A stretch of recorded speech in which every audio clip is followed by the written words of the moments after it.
Hello, and welcome to No Wrong Choices, the podcast that explores the career journeys of accomplished and fascinating people to shine a light on the many different ways we can achieve success. I'm Larry Samuels, soon to be joined by Tushar Saxena and Larry Shea. Please support our show by following No Wrong Choices on your favorite podcasting platform, connecting with us on LinkedIn, Instagram, YouTube, Facebook, X, and Threads, or by visiting our website at NoWrongChoices.com. This episode is the premiere of Season 4 of No Wrong Choices and features the cardiac surgeon and more specifically heart transplant surgeon, Dr. Brian Lima, who practices medicine at the Vanderbilt University Medical Center. He's also the author of the book, Heart to Beat. Larry Shea, why don't you lead us into this one? Yeah, this is the only professional capacity I would like to meet Dr. Brian Lima, because if you're meeting him in his professional capacity, you got issues, you got problems. So I'm excited to share with everybody why he chose this journey. I mean, you know, when you think about the amount of work that goes into something like this, I mean, it's overwhelming. I mean, it's certainly not something that I would choose. I chose, a relaxing profession, radio. I mean, what is that? But yeah, this guy is, very impressive, and you're about to feel how impressive he is, because this is a serious commitment and an amount of work that most normal people couldn't handle. He's Superman. Let's face it. He's Superman. Yeah, that's a great thing you just said, because you use the word commitment, and I think the more proper word is probably sacrifice, because that's what a lot of this is about. It's the notion of sacrificing your professional time and your personal time, because you have to put a lot of hours into study. This is not a joke kind of profession. To be a heart transplant surgeon, to be a surgeon of any kind, takes a great deal of training. But then as you move up the ladder, it's like being in Top Gun. He is in the Top Gun of his profession. He's the top 1% of 1% of that profession. And this is not a joke. What the amount of schooling this man has gone through, the amount of sacrifice that he's had to do, it is not an easy profession to do, and not everyone's meant to do it. But I'll tell you what, Brian Lima is meant to do this. Absolutely. And for me, one of the most interesting aspects of the first part of our conversation was about his journey as a kid and overcoming some of the challenges that were in front of him from a familial standpoint, and some things were very surprising to me, which we'll dig into. And, again, just a remarkable personal journey story that I think everybody's really going to enjoy. I should also point out that I've had a chance to spend some time with Dr. Lima, Brian Lima, and he's a really good guy. He's a great storyteller. And fortunately, the time that I spent with him was personal, not professional. So with that, here is Dr. Brian Lima. Dr. Lima, thank you so much for joining us. Oh, thank you so much for having me. All right, so before we move further, Doctor, can we call you Brian, or do you want to go by Dr. Lima to be, very official? Oh, no. Brian is totally fine. Then we will call you Brian. All right, so Brian, excellent. Who is Dr. Brian Lima, and what does he do? I guess that's the easiest question to ask. Sure. So I am a heart surgeon, and within heart surgery, my area of kind of expertise and focus is the worst of the worst, heart transplant, artificial heart pumps for folks with advanced heart failure. So that's a lot of what I am and what I do, I would say. And yeah, go ahead, T. No, so I was going to say, so you're out there quite literally holding people's lives in your hands a lot of the time. Yes. A lot of time, almost day in, day out. It took a long time to be able to do that, to finish all the schooling and training, but I love it. I wouldn't trade places with anybody.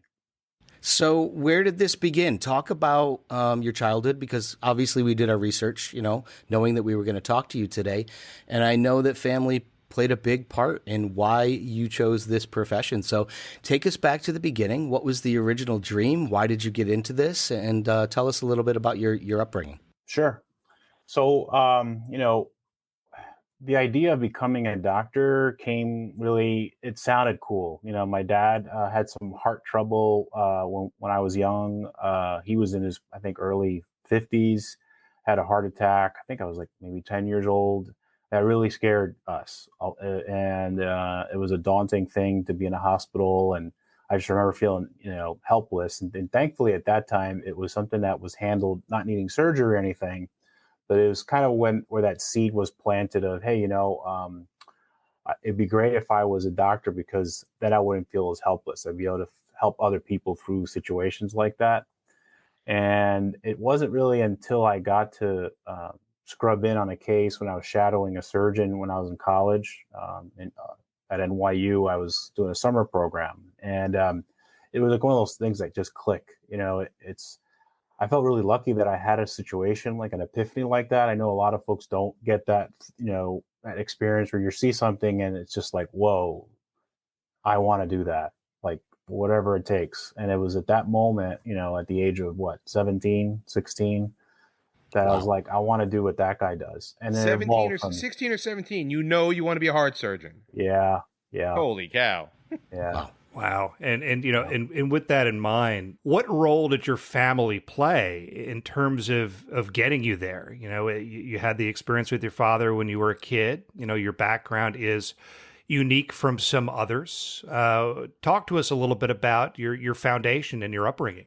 Sure. So my parents, my two older siblings, came over from Cuba in the late 60s, and they had nothing except the clothes on their back. My dad had to work in a pretty awful, paint factory, kind of pigment factory for paints, and inhaling a lot of fumes, working a lot of overtime shifts, and not so great part of Newark, New Jersey, and that's kind of where I grew up. We didn't speak English at home. Very, very, blue collar / lower class type of situation, apartment, that sort of stuff. And really the only thing that he kept preaching, day in, day out was hard work, that'll overcome talent. As long as you can just, put in the work, it doesn't matter how smart you are. It's all about effort. And that really kind of was ingrained in me, and kind of gave me that chip on my shoulder that, as long as I put in the work, I could do it. And that really kind of recapitulated all throughout my schooling, because I was, I can guarantee you most of the time I was not the quote smartest person in the room in high school or college or med school. I just outworked everybody. It's a pure work ethic. I mean, it was, I almost kind of wish I could recapture that, like sheer just work ethic, where I could just sit down for 18 hours or 12 hours and study and all of that. It's a different kind of learning now, I guess you could say, adult learning, but that's what I kind of owe to that upbringing and example that my dad set for me. So. Your story is your story of the the immigrant family growing up. It's very similar to mine. Obviously my name is Tushar Saxene. It's not John Smith. So my family, same thing. My mother and father came from India, and they preached hard work, and they preached education as well, right? So I would say, did your family ever say you should go into the big four professions, being medicine, business, engineering, or and I forget what the fourth, law, because you already decided for them. So I mean, when you said to your family at a young age, 16, 17, that, I am not only going to be a doctor, but I'm going to be a surgeon, heart surgeon, what was their reaction to that? One of the things that I was really lucky too, because it sounds a bit crazy, but the initial part of that dream, I guess, was, hey, I'm going to, instead of staying locally and go to college, I want to go to Cornell. I want to go to this Ivy League school. And they had no idea what the hell Cornell was, what Ivy League meant. Me, in a classic, traditional Latin home, kids don't leave home until they're going to married and moving into to start a family of their own. This idea of me going to some college away for hundreds of miles away was crazy, but my parents backed me all the way, with the caveat being, hey, we can't afford it. I mean, we probably won't be able to pay anything. So if you can, hey, you have our blessing. If you can somehow get a scholarship, we have your back. I mean, they actually took a lot of heat. My dad had a bunch of brothers and sisters, and a few of them were here in the States, and they all, including my cousins, thought I was the black sheep, believe it or not. How could you do this? How could you abandon the family? Where are you going? Oh my God, what kind of crazy reaction is that? Yeah, no, I mean, it's weird. It's my parents totally were with it, but I had to deal with that. I had to contend with that sort of chirping in the background of other family members for years and years, because as well, I'm sure we'll talk about, it took what, 2 decades to do, and they are always like, what is he doing? Like, is he even a doctor? Like, Wow. when is he gonna finish? Like, what is this? Like, Where's the payoff? yeah, right. And so it was, and I don't know. It's a funny way it all panned out. It's not what you would have thought. It's counterintuitive. My parents backed me all the way, had my back. They said, "Hey, look, if you could do it and somehow get funds for it, scholarships, you have our, we got you." But and they kind of just said, just quiet down to the rest of the family. He knows what he's doing. I'm glad you talked about the education stuff there, that you didn't feel like you were the smartest kid in the room, right? That you had to outwork everybody. I imagine that's the kind of drive that brings somebody to this level of success, because, if things are given to you, if things come easy, you may not have that drive. So talk to me about the age of 10 and when you have this scary moment with your dad, and then through 16 and 17, and then you see that surgery for the first time and you're like, oh my God, this is my life's calling right here. Was there ever a moment of trepidation of like, you know what, I don't know, like along that path? Was there ever a moment where like, because you have to wake up every day ready to kill it, the grades, you got to get the scholarship. Yeah. Yeah, not kill it. Do not kill it. Kill life. No, I mean, it's intimidating, seeing when I kind of decided, yeah, that's what I want to do. And then kind of realized what it takes to do it. And I really had to kind of embrace this one day at a time, one class at a time, one exam at a time type of mentality. And what my dad was masterful at was not only the first lesson of the hard work thing, the second lesson of the two was complacency.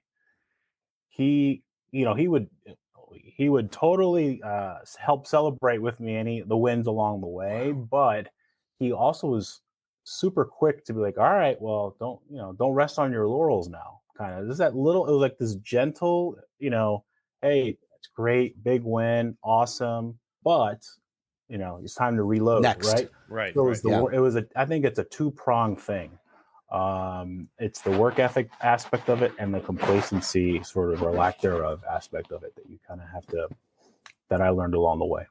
So what does that look like in college? You go to Cornell, you're pre-med, and I had a very good friend who was pre-med in college, and we never saw him. So I'm kind of curious, what that life is like and what that routine is like. Super intimidating. I went to some, run-of-the-mill local high school in New Jersey, my hometown. I didn't have any AP credits or anything like that. So I show up to Cornell with a bunch of kids that had gone to prep school and had 20, had placed out of all these classes, and we're just, it's so intimidating. And going to these intro pre-med classes like chemistry or biology, to be in the A range on anything, you have to be 2 standard deviations above the mean. So these exams would be impossible intentionally to sort of weed out people. So I had to completely revamp. I kind of had high school figured out. It's basically just rote memorization. You regurgitate on the exam and it's it. Pattern recognition, right? College that's not enough. College was, forget the laws of chemistry as you know them. Here's a new set of rules and apply them. That was one exam where I really actually had to learn stuff. Yeah, you really had to understand. Yeah, you had to. And the example I always use is E equals MC squared. Right? Everyone can. The average person can say, yeah, that's an equation, and it looks so simple. But to derive that equation, right, it is amongst the most complicated math and science ever. Right? Few people on the planet could understand it. But it then ends up being this little simple equation. So I had to then think of things from that perspective, like, how did this stuff get into the textbook? Understanding how it evolved to be able to teach it in a way. And that was really the only way I had to master the information to such an extent that I could apply it and then perform at that higher level. How were you accepted by some of your other classmates at the time? And I don't mean like, did you ever experience racism, but there must have been a lot of there must have been a lot of like side eyes towards you because, as you said, you didn't, in your own opinion, you didn't have the schooling to match up to theirs. But that's an elite cutthroat type of environment. So I'm gonna assume that a lot of folks probably looked at you kind of side eye. I was like, what's this guy doing here? Absolutely. Actually, once I got higher up in the chemistry classes in my major in college, no one wanted to be my lab partner. Like, who's this, like, I'm kind of like a jock too. Like, who's this kind of knuckle dragging guy from New Jersey with an accent? All us Jersey guys get this reputation. I don't get it. And I'm like, what? You're a chemistry major? Really? Okay. And so I had to do a little bit of that too. But yeah, I mean, it's just looks are deceiving, right? And people really didn't take me seriously as far as classmates. I just didn't fit the bill of the usual, what a pre-med, nerdy student looks like, background wise, and all that stuff. Yeah, it's funny. We sometimes interview people on this show and they talk about their college learning experience and like that. I didn't use any of that. I mean, I'm thinking you like had to apply all of this. Like, do you still use stuff that you studied for 20 years? Essentially trying to get to where you are now. I mean, you must go back to, oh my God, I learned that my second year or my third year. Like, what's the application of what you learned back then? Well, it's funny you asked that because I think, in the UK and other countries, they kind of condense a lot of that time. Did I really need to major in chemistry and do all this other stuff for 4 years in college and then go to 4 years in med school and all that? That probably could have been condensed into like 5 years or something, or 6 years.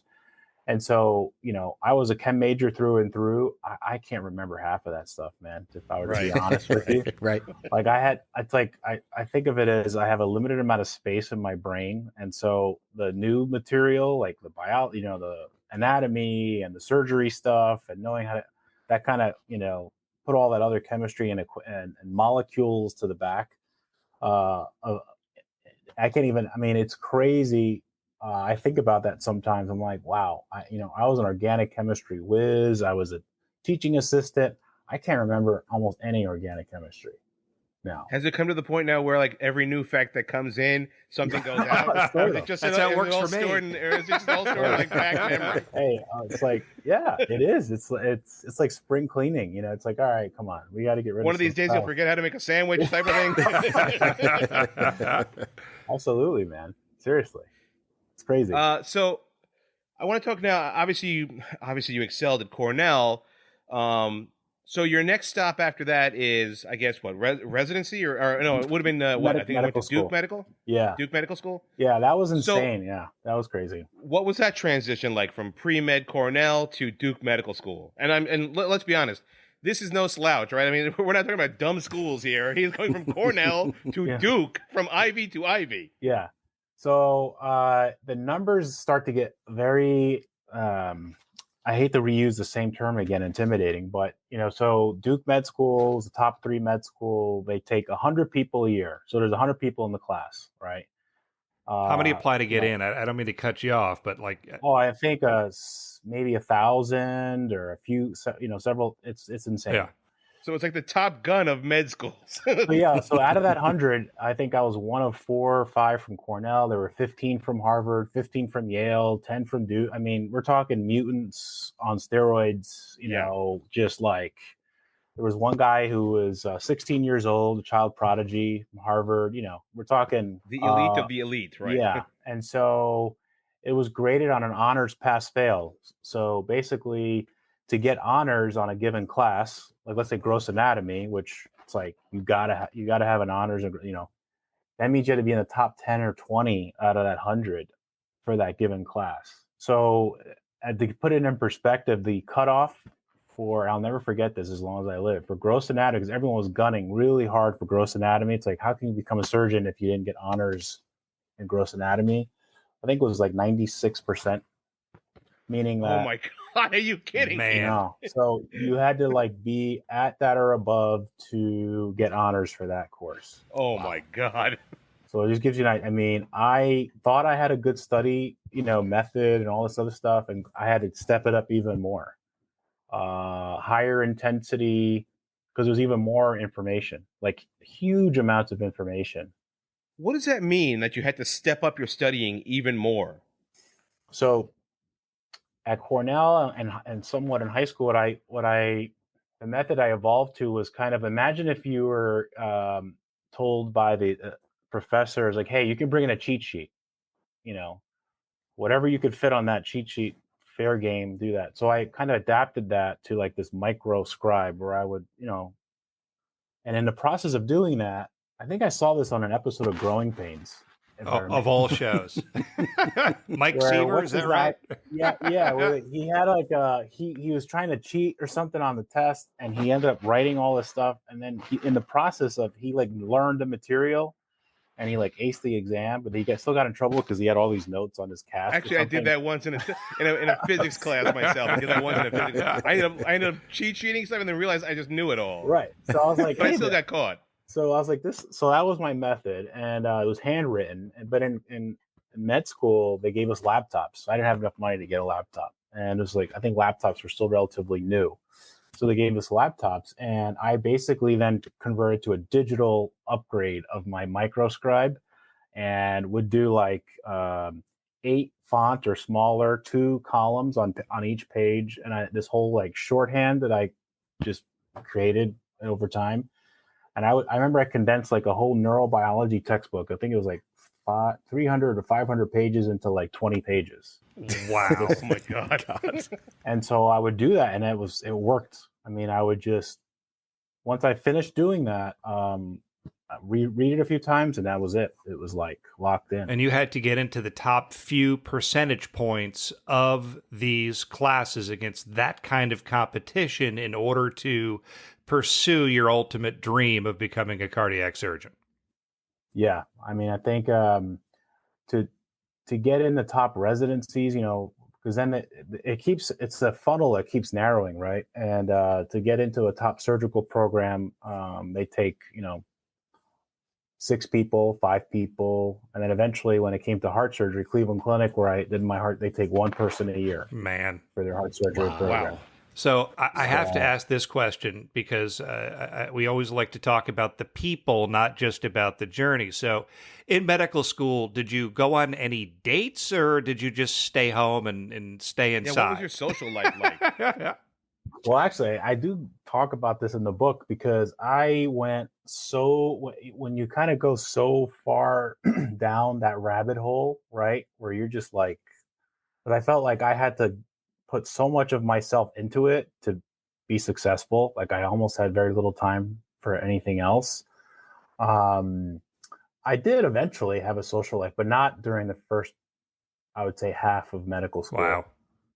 Because it was all classroom and stuff like that. I mean, I just felt like I had to keep, studying and stuff like that. And then once you get med school, you get into the ward, when they throw you into the hospital after a couple of years of classroom, and they throw you, okay, you're spending 2 months with this team in the hospital learning psychiatry and then OBGYN. So there I was at least forced to kind of have to, interact with other people and nurses. Get those skills back. So, yeah. Right. It's interesting that you talked about there was almost like a weeding out process, right? That it was so intense that you're literally, watching people like fall off the boat, basically. And I think part of it also, and correct me if I'm wrong, is that it's so much pressure. It's preparing you to handle that pressure, right? And to do what you need to do today, because you were under so much pressure and scrutiny back then. Is that part of it? Absolutely. And that that really came to the forefront when you made that transition from the classroom, to you can study at home in the comfort of your own home. Oh, the test is Monday at 8 a.m. So I can study and I'll be ready for Monday at 8 a.m. Then it's at 2 a.m. in the middle of a surgery. You're the med student in the surgery, and the surgeon says, hey, what's the blood supply to the blah, blah, blah. And if you don't know it at that moment in time at 2 a.m, right? It's like, right. So all of a sudden you have to be ready at all times. You have to adapt. You have to know, it's no longer kind of being able to study at your convenience and knowing kind of when the test is going to be. Then it all of a sudden became the test is at any time. It's a pop quiz anytime with like huge implications, right? Like life and death ramifications. So when subjected to that on a repeated basis, it's amazing what you can adapt to and become accustomed to. Sleep deprivation, being at your best at 1 a.m, right? Like everything else, repetition. There's no secret sauce. You just got to be put in that situation over and over and over again to the point where you're just not even fazed by it. How about some of your teachers, your doctors? And I don't mean in the classroom, but when you were finally thrown into the wards, obviously there it's a teaching situation at all times. How supportive were they of you of when you said, "Look, I'm here on this psych rotation, but the reality is I want to be a heart surgeon." How many of them were coming up to you and saying, "You know what? I think you'd actually be a great psychologist, or you'd be a great OBGYN, or you'd just be great you'd be great in emergency medicine." How many of them were trying to dissuade you from that path? I think that happened a little bit here and there. I think that because I'll also remind you, you're getting graded on those rotations too. Yeah. That whole same thing. So the best students were the ones that were chameleons. When you were on, OBGYN, you were diehard OBGYN, et cetera, right? You had to kind of be helpful, be available, all those things, right? To kind of be looked upon as, oh, this is a good student, And yeah, on occasion, I think OB, I had a great time when I had just sheer luck, got to deliver a bunch of babies. And I loved it. I was like, this is really cool. I could see myself doing this if the surgery thing doesn't work out or whatever. Pediatricians, I was just like oil and water. They were just like, ugh. You gotta be really patient. Damn kids. They like took one look at me like, let me guess, you want to be a surgeon? I was like, yeah. They're like, another one. So you never wavered. No. So with that in mind, you never wavered, and you get through medical school. You've placed in the top 3% of all your class. That was undergrad, but you still had to place, top of everything. No. Residency comes along. You've busted your butt to put yourself in a position to get one of the best residencies out there. Like what is that process? How do you stand out? How do you break through the clutter, and why you? Like what is that process? So, I mean, things have changed a lot, I will say. Things I would say are much more touchy-feely now. I think surgical residency, and I talk about this in the book too, it's like Full Metal Jacket. It's like you are in, but 10 years worth of being in boot camp, kind of, where it's a hierarchy. You're a year 1, and I was going to go all the way to year 10 after med school. Yeah. And how do you get that slot? Once you make it through to be one of those lucky few that make it into a residency, then it's basically being able to keep up with the work, showing improvement, mastering all the knowledge. It's technical and intellectual, meaning, you get thrown into the OR and it's what they call graduated autonomy. All right, let's start with step 1 of this. Can you do that? Okay, then can you do it while getting screamed at? Wow.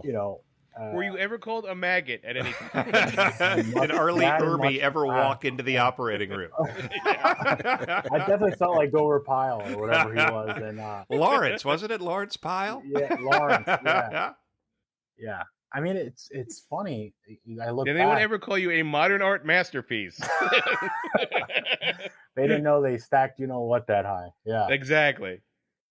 But I look back on that stuff, and it was largely motivation by fear of failure, fear of getting called out. Being in, they had these weekly conferences, and we're all like barely awake. We've been up for God knows how long, and getting called on in front of everybody with a question, and and if you don't know the answer, so then you'd be fearful of not knowing the answer and getting called out. So then you'd prepare for these meetings. It was just like constant, that's how you stayed afloat. You were always ready to tackle, the information and be ready to be questioned about it. I mean, that's so much pressure. I can't even imagine. So I don't know how this works. So you had to do this for 10 years? I mean, how many people are in your peer group that you are kind of going on this journey with? So the system for heart to become a heart surgeon, it's not like this now. They've adapted a little bit because people aren't willing to train for 10 years anymore. But you had to first become a fully trained general surgeon. So, gallbladders, appendix, trauma, all that stuff. That's usually 5 years. And at Duke, where I trained, they tack on 2. So that's 7 years because you're doing research in the middle of that in a lab or whatever for 2 years. So once you get master basically operating on everything below, in the abdomen and stuff, then you do the 3 years of chest surgery, heart, lungs, esophagus. So my class in general surgery, there were 7 of us. And then when I got to the heart surgery stuff, it was just 1 or 2 per year in that. Wow. Do you still have? Let me not ask. That's the wrong question I want to ask. Back then, when you were going through all this intense training, did at any point the love of the job or the end goal ever leave you, or at any point, even when it was at its hardest, at the end of the day, when you finally were able to shut your eyes, like you just said to yourself, you know what, damn, this is exactly what I want to do. I love every minute of it. I love the sleep deprivation. I love all the hard stuff. That's what makes the good stuff great. I'd be lying to you if I said, "Oh yeah, no, I was gung ho." I mean, it stretches your sanity, and your I don't know, it's your tolerance. It's tough. There are dark days, particularly when early on when you're not really doing like the cool surgery. You're kind of doing a lot of what they call scut work. Yeah. You're not really in the mix with the cool stuff. You're kind of earning your your stripes and learning how to. It takes thousands and thousands of repetitions to be able to do this well, right? And so when you're not there yet, it's very humbling, and you kind of have to remind yourself, hey, I'm learning. It's okay. They were there once too, Yep. right? But sometimes, we're human, right? And the negative feedback sometimes can eat away at you a little bit. So you just got to kind of dig down deep sometimes and say, okay, I can do this, and move on, because you're going to make mistakes. And mistakes can mean, people die or people have really bad complications. There's absolutely no way around it. I mean, it's the nature of it, right? So, Yeah. it is tough. There have been times, right? It's like, wow, and am I cut out for this? But you just kind of have to pick yourself back up and remind yourself why you're doing what you're doing, and just get back on the horse. So, how many hours a week during the toughest, most intense period? Like, how many hours a week are you putting in? well, by law, it's supposed to be 80. So 80. However, my wife is a physician who went through residency, and I know damn well she didn't put in 80. Yeah. Right.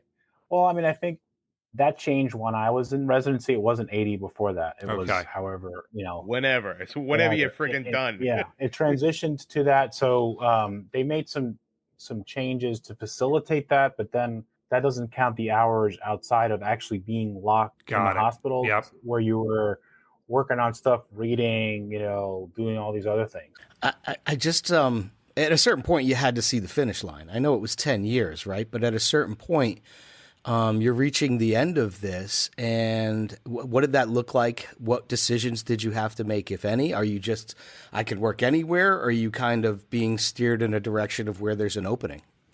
Well, I think once I got to year 10, right,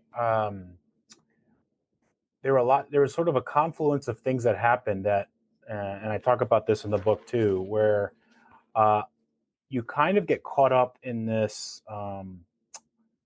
idea of what you're supposed to be, or I should say, I kind of lost a sense of who I was outside of heart surgeon.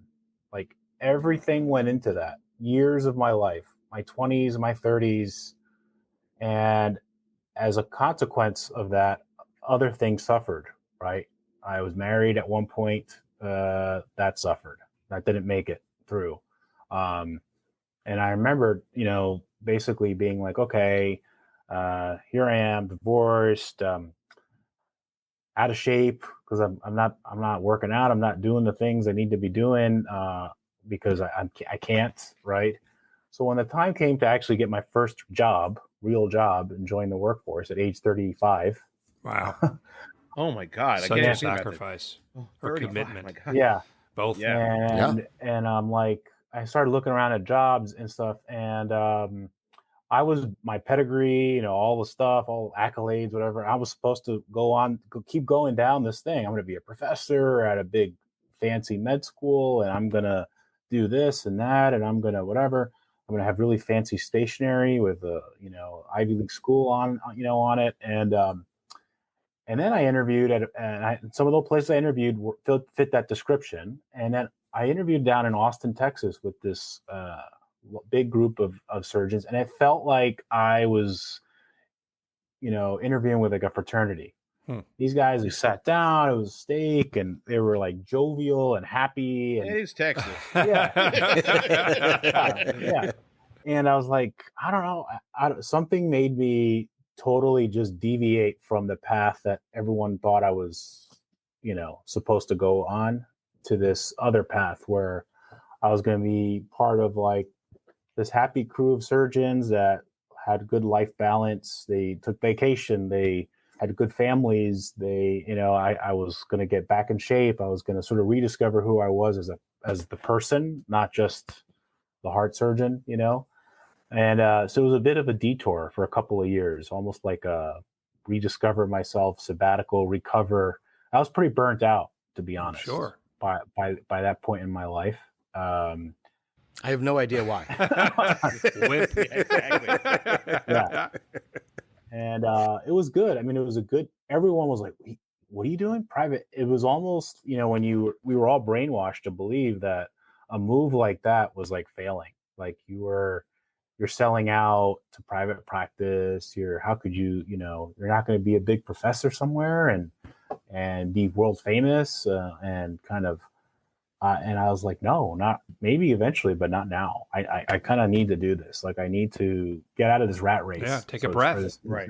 This hamster wheel for a bit and regroup. And that's what those 2 years were for me. So you obviously have to do a lot of papers. You have to do a lot of papers work, writing a lot of papers. And, obviously the research allows you to do that. You're obviously a brilliant person. You say you don't want to be a professor, but having to write papers and having to be an obvious working surgeon who's writing educational papers for large journals, do you not feel like you're teaching in a way? Yeah. So, I mean, I think what happened was, so I'm 47 now. So that was 12 years ago. So 2 years into that, when I kind of got my groove back, if you will, I felt like, okay, back in shape, some semblance of reasonable shape. And I'm kind of got my head screwed back on again. And I was like, and I would go to these meetings, because we have these big society meetings where you see these people at the podium and they're presenting stuff. And I was like, I could do that. I mean, that's what I really should be. I kind of missed it. Right. So that's when I got back into the, it's what is it? Godfather 3, when Al Pacino is like, Sure. Every time you try to get out, you get pulled back in. I got pulled back in. I got pulled back in because I was like, I'm a thoroughbred sort of. I belong in that environment. You put all that work in, my God, absolutely. And I'm just not ready to ride off into the sunset yet. And so that's when I went back into the academic sort of environment at Baylor in Texas, in Dallas, where I then sort of got back on the horse but at that point in time, I knew who I was. I kind of had that, my identity sorted out. It wasn't all about Brian Lima, the heart surgeon, that, because it's very dangerous, not just with this profession, but with any profession where everything about your identity and your self-worth comes from what you do in your profession. So if you have a bad day at work, that means, and it shouldn't be that way, right? So at that point, I was, not that you're ever over that, but I had a better handle on how to deal with those types of things and get back on the horse. So, Brian, what did you discover in those 2 years that you were in private practice that, I guess, figure to recenter yourself? It's probably the best way to say it. Yeah. Well, I think it was good. It was just good healing. It was good recovery. It was good just to sort of do some stuff for me, for the, take better care of myself mentally, physically, recuperate a little bit. It was doing good surgery though, because I mean, these guys were great. We all took care of each other. It was like a family. So there wasn't this cutthroat, like, hey, which exists all over the place in medicine and in my field. You join a practice and it's all about being in a shark tank. Who does more? Right. If you do more, that means I do less. Like, so it's all this crazy competition. It wasn't like that in that environment. It was, hey man, we each want to take a week of vacation a month.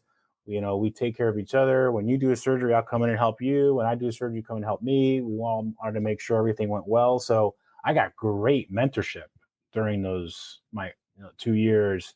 So I felt like I got really good, as a surgeon, actually. It was a good sort of transition into being an independent surgeon. So that gave me a lot of confidence also to say, all right, I feel like I made the transition to being an independent surgeon pretty well. I feel recuperated, refreshed. Now it's time to, rock on again, but now on my terms, so to speak. Would you suggest now to young doctors who are following the same path as you that that's not only a viable route, but maybe a necessary one? Yeah, I think they really need to take the time to evaluate, the practice that they might be going into.